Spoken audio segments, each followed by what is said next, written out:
Hi, this is Rachhya from Team Calilio. In today's video, we will walk you through what the Calilio Dashboard offers. Everything you need to monitor, analyze, and optimize your business in one streamlined view. The dashboard is divided into various sections. Firstly, we have analytics that can be viewed on a periodic basis.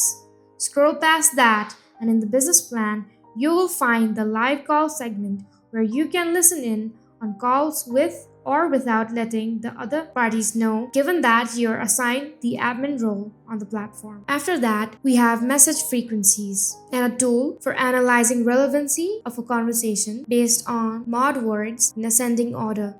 Then there's more call statistics, then an inquisitive approach, and a comparative analysis within performances within a certain duration, after which you'll find the detailed call history.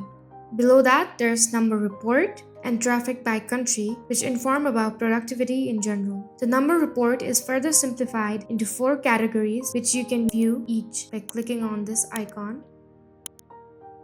Now here is a portal to the members section with surface level information displayed. That is, the members section holds basic information including last login time and total call duration. You can see the performances of each of your individual members. You can set the date from the calendar here on the top right corner to check the data of that particular day or week. We also have data arranged for the last 24 hours or just today, along with the weekly and monthly data. That's it for the Calilio dashboard. Follow us for more content, Calilio. Thanks for watching.